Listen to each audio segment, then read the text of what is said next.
Hello, જાગુસ kitchen જર્નીમાં આપ સૌનું સ્વાગત છે. ફ્રેન્ડ્સ, આજે આપણે આખા મગનો એવો નાસ્તો બનાવશું ને કે તમે ખુશ થઈ જશો. તો ચાલો શરૂ કરીએ. સૌથી પહેલાં મેં અડધો કપ આખા મગ 3 કલાક ગરમ પાણીમાં પલાળી અને લીધેલા છે. તેને લેશું, તેને એક મિક્સર જારમાં ટ્રાન્સફર કરી લેશું. આ મેં ચટણીનો જાર લીધેલો છે, કેમ કે મારી પાસે અડધો કપ મગ હોવાથી. તમારે વધારે ક્વોન્ટિટી હોય તો મોટો જાર લઈ શકો છો. ત્યારબાદ તેમાં એક લીલું મરચું અને 1 ઇંચ જેટલો આદુનો ટુકડો એડ કરીશું અને તેની ફાઇન પેસ્ટ બનાવી લેશું. જો આપણને આવી પેસ્ટ જોશે, એકદમ સાવ ફાઇન નથી કરવાની અને એકદમ ક્રશય નથી કરવાની. પાણી રાખવાનું નથી મગમાં, જેથી આવી ફાઇન પેસ્ટ આપણને મળશે. ત્યારબાદ આપણે તેને એક બાઉલમાં ટ્રાન્સફર કરી લેશું. હવે આપણે તેમાં 1/2 કપ ઘઉંનો લોટ એડ કરીશું. ફ્રેન્ડ્સ, તમને મેંદો ગમે તો પણ તે પણ લઈ શકો છો, પણ આપણે આને મોર હેલ્ધીયર બનાવવાનું છે. ત્યારબાદ અડધી ચમચી લાલ મરચું પાવડર, પિંચ જેટલી હળદર, સ્વાદ મુજબ મીઠું અને 1 ચમચી ચાઇનીઝ મસાલો મેં એડ કરેલો છે. ત્યારબાદ પિંચ હાથમાં ચપટીમાં આવે એટલા બેકિંગ સોડા એડ કરવાના છે અને બધું મિક્સ કરી લેવાનું છે. ફ્રેન્ડ્સ, આ મગના આપણે અત્યારે મંચુરિયન બનાવીશું. આ એટલા હેલ્ધી, એટલા સુપર ટેસ્ટી અને એટલા યમી બને છે ને કે હું તમને શું કહું. તો તમે પણ ચોક્કસથી ટ્રાય કરજો. એકદમ ફ્રેશ, એકદમ ઇઝી અને એકદમ હેલ્ધી એવા મંચુરિયન રેડી થશે. બધું બરાબર મિક્સ થઈ ગયું છે. હવે આપણે તેમાં વેજીટેબલ્સ એડ કરીશું. આના માટે મેં 2 ડુંગળી છીણી લીધી છે અને અડધો કપ કોબી, અડધો કપ ગાજર અને 1/2 કપ જેટલા કેપ્સિકમ બધા ઝીણા સમારેલા છે. તેમાંથી આપણે અત્યારે અડધું મિક્સ કરીશું. આમાં આપણે અત્યારે કેપ્સિકમ મિક્સ કરતા નથી, ડુંગળી, ગાજર અને કોબી જ એડ કરીશું. આ બધું માપમાં મોટા 2 ચમચા જેટલું છે. બધું બરાબર મિક્સ કરીશું. બધું અડધું એડ કરવાનું છે. અડધો કપ છીણવાનું છે, તો તેમાંથી અડધું રાખી અને 1/2 કપ જેટલું આમાં એડ કરી દેવાનું છે. હવે આપણું મિક્સર રેડી થઈ ગયું છે. મેં તેલ પહેલાંથી જ ગરમ કરવા મૂકી દીધું છે.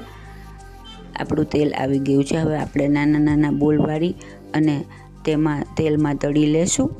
જો આવા નાના બોલ રેડી કરતું જવાનું છે અને તેને તળતું જવાનું છે. ફ્રેન્ડ્સ, જો તમે મારી ચેનલ પર નવા હો તો મારી ચેનલને સબસ્ક્રાઈબ જરૂરથી કરજો અને બાજુમાં રહેલ ઘંટડી દબાવી દેજો, જેથી મારી નવી રેસીપીનું નોટિફિકેશન સૌથી પહેલાં તમને મળે.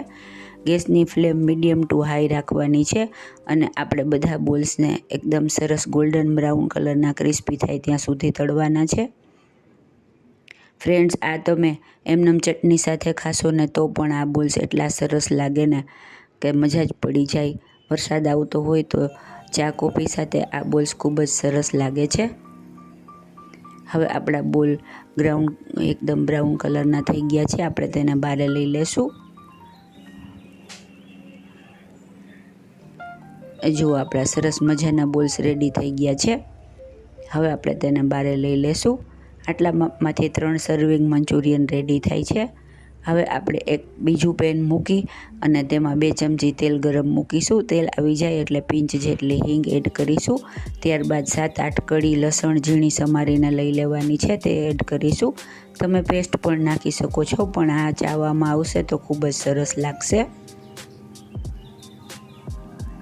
હવે આપણે તેમાં જે બચેલા વેજીટેબલ્સ હતા તેમાંથી સૌથી પહેલાં 1/2 કપ જેટલી છીણેલી ડુંગળી એડ કરીશું. 2 ડુંગળી લીધી હોય તો 1 ડુંગળી પહેલાં એડ કરવાની અને 1 ડુંગળી ગ્રેવીમાં એડ કરવાની છે.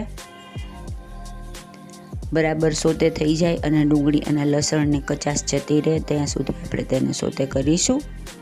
ગેસની ફ્લેમ મીડિયમ રાખવાની છે. ત્યારબાદ આપણે તેમાં ગાજર, કોબી અને કેપ્સિકમ એડ કરીશું અને ગેસની ફ્લેમ હાઈ કરી અને સ્ટર ફ્રાય કરી લેશું. આ ફાસ્ટ ગેસે ચોળવવાનું છે અને સેજ કડક રહે એવું આપણે ચોળવવાનું છે, કેમ કે ચાઇનીઝ રેસીપીમાં બધી વસ્તુ થોડી કડક હોય, ચડી ગઈ હોય પણ સહેજ કડક હોય, સાવ નરમ કરી નાખતા નથી. હવે આપણે તેમાં અડધું લીલું મરચું ઝીણું સમારેલું એડ કરીશું. ત્યારબાદ અડધી ચમચી લાલ મરચું પાવડર, પિંચ જેટલી હળદર, 1 ચમચી ચાઇનીઝ મસાલો અને સ્વાદ મુજબ મીઠું એડ કરીશું. મીઠું જાળવીને નાખવું, કેમ કે આપણે પહેલાં મીઠું બોલ્સમાં એડ કરેલ છે અને હવે આપણે સોયા સોસ એડ કરીશું, તે પણ થોડો સોલ્ટી હોય છે. ત્યારબાદ તેમાં 1 ચમચી રેડ ચીલી સોસ, 1 ચમચી ગ્રીન ચીલી સોસ, 1 ચમચી ટમેટો સોસ અને 1 ચમચી સોયા સોસ એડ કરીશું. બધું 1 ચમચી એડ કરવાનું છે. હવે બધું બરાબર મિક્સ કરી લેશું.